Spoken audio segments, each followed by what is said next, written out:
Hello, all. It's your girl, Crystal, the creator and host of Pages. Welcome to an environment for us to express what's on our minds regarding random topics without judgment. So, without further ado, together, let's turn to page 6, titled, Did the Punishment Fit the Crime? Ooh. In this podcast, you will hear me speak about two cases, similar but different outcomes.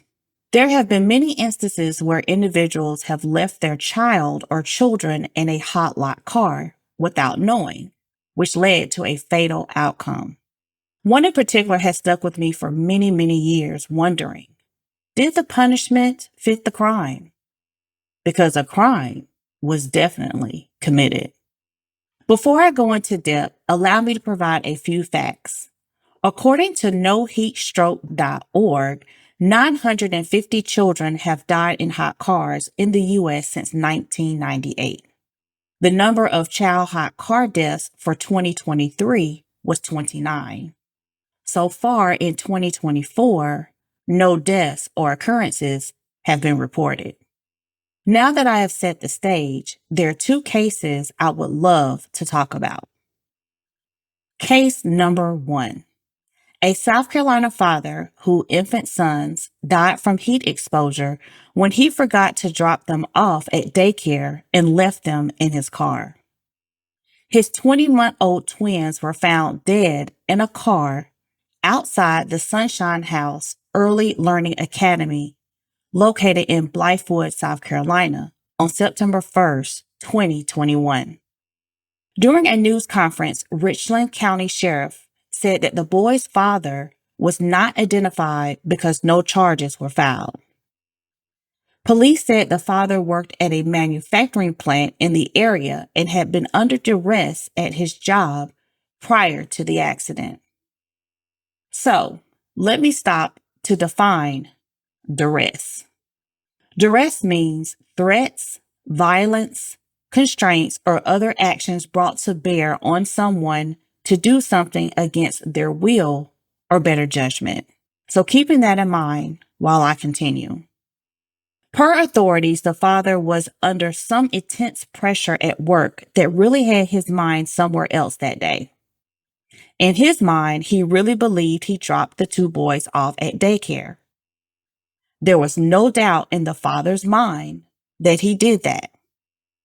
After work, the father drove to the daycare to pick up the boys and was told that they were not there. That's when he found them lifeless in the back seat of the car. He tried to perform life-saving measures on the twins, but it was too late, according to authorities. The heat index in the car was 120 degrees. The twins' manner of death was ruled accidental, and the cause of death is listed as hypothermia. The autopsy did not show any physical evidence of trauma or abuse. Again, the death was ruled as an accident. Police said he didn't mean to do it, and he now has to live with what he did for the rest of his life. Authorities stated this case was tough to investigate. Deputies, dispatchers, and others who worked on the case received counseling. It was said you don't have to be a parent for someone like this to emotionally have an impact on you. It's tragic. It's a parent's worst nightmare. It's also a community's worst nightmare because so many people cared for the twins.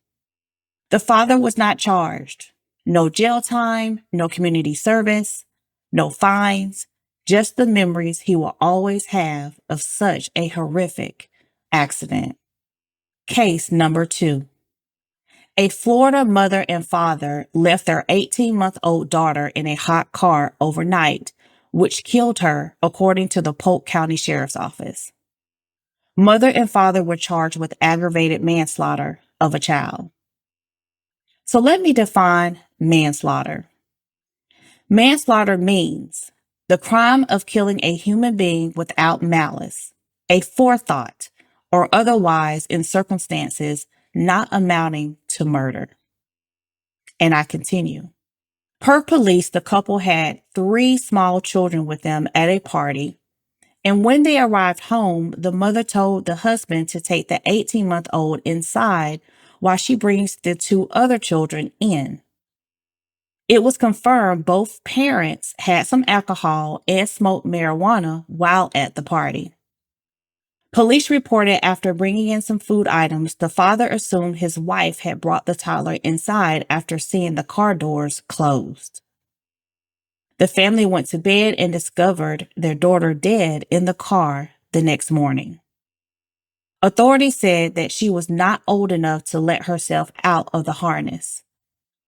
However, she definitely was old enough to realize she was suffering a torturous death. Now, this couple was charged with manslaughter, unlike the South Carolina father, who was not charged at all. But they both have to live with the memories of losing someone due to fault of their own without malice. Now, this bothers me. Both cases are very similar, but different. Some of the differences. Their respective states are different. You have South Carolina and you have Florida. The laws are different. Some state laws read, anyone who leaves a child under the age of 18 along in a vehicle could face felony charges and up to 10 years of prison. But that's not to say these laws apply to South Carolina or Florida. There always are exceptions to the law. What are their similarities? They both are responsible for a death or deaths.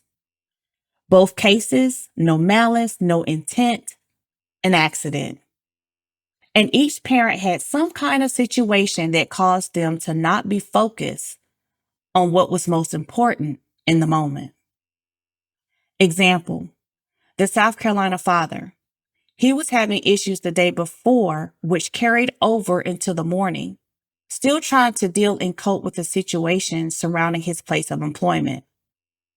I think it's fair to say that his mental health was not stable enough to be responsible for human lives. Example, the Florida parents. They were under the influence of alcohol and marijuana, but they made it home safely. And it was never mentioned being under the influence is what caused them to be unfocused. What it did say is one parent saw all car doors closed and thought the other parent took care of bringing the toddler in. So they both had some things going on prior to that caused them to be unfocused, regardless of what the cause was. And lastly, they both left their child in a car, comma, alone, period, point blank. For me, I feel they both should have been charged with aggravated manslaughter or with something. They both are responsible for killing someone in the same nature. So why is the punishment different? One is given grace and the other one isn't. I'm sorry, it just doesn't seem fair. I'm sure it's something possibly technical, an exception, terms that makes the punishments different, but still. I mean, think about it. A person who commits murder without reasonable doubt also has to live with the memories of killing someone, especially when there's remorse. But the punishment doesn't stop there. Jail time is possible. I'm not saying the South Carolina father got off scot-free. But then again, hearing myself say it out loud, that is exactly what I'm saying. He got off scot-free when a crime was definitely committed. Punishment should have followed that crime. These two cases are both horrific. Innocent lives are lost and no fault of their own. And I give some grace because they both were not done intentionally.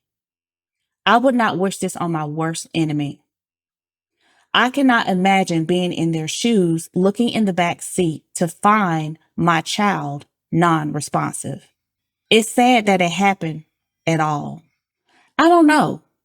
What do y'all think? Please comment In your perspective, what are your thoughts on these two cases? I want to use this platform to also bring awareness to help prevent this from happening again to anyone. As temperatures are heating up outside, the South Carolina Department of Health and Environmental Control reminds parents to never leave a child in a hot vehicle. In South Carolina, there have been 20 deaths in hot cars since 1998, the most recent of which occurred in Spartanburg. Children are particularly vulnerable to hot car deaths because their ability to regulate their body temperature isn't fully developed, and their body temperature warms 3 to 5 times faster than adults. Temperatures inside vehicles can reach life-threatening levels, even on mild or cloudy days. The director of DHEC, Bureau of Chronic Disease and Injury Prevention, said, "There is no safe amount of time to leave a child in a car, and it's unsafe to leave a child in a car with the windows down." The National Safety Council and DHEC recommends look before you lock, meaning always look in your back seat for a child before locking your car and leaving it parked. Other tips include parents and caregivers should stick to a routine and avoid distractions to reduce the risk of forgetting a child. If you do have a change in routine, such as your parent or spouse dropping off your child instead of you, ask that they communicate with you to confirm the drop-off. Place a purse, briefcase, or even a shoe in the back seat to force you to take one last look before walking away. I love that one. Keep car doors locked so children cannot gain access, and teach them that cars are not play areas. Ask your babysitter or child care provider to call you if your child hasn't arrived as scheduled. Now, because I'm a dog lover, I have to bring some awareness to this as well. Pets can also experience severe illness or death if they're left alone in a vehicle, regardless of whether the windows are down. Anyone who sees a child or pet alone in an unattended vehicle should make sure that the child or pet is responsive and attempt to quickly locate the parents. Otherwise, call 911 immediately. Good Samaritan laws protect rescuers in 23 states. These laws are designed to encourage people to help their fellow citizens without worrying about the legal consequences of their actions. Good Samaritan laws protects you and other bystanders from the damage and liability that results from rescuing someone in distress, like a child in a hot car. My disclaimer: before acting on anything mentioned in the podcast, you need to do your own research and seek legal assistance before acting. Learn more about heat-related illnesses on DHEC's Heat-Related Illness webpage, available at scdehec.gov, or locate the website tailored for your state. Another source, www.finder.com/child-and-car-laws. I hope you find this episode useful. Please don't forget to subscribe, rate, follow, like, share, download, and comment. You can also connect with me on YouTube, Google, Apple, Spotify, Amazon, iHeart, and wherever you get your podcasts. Make a note that Google Podcasts will no longer be available as of April the 2nd, 2024. Remember to embrace who you are and make every day a good mental health day. Peace out.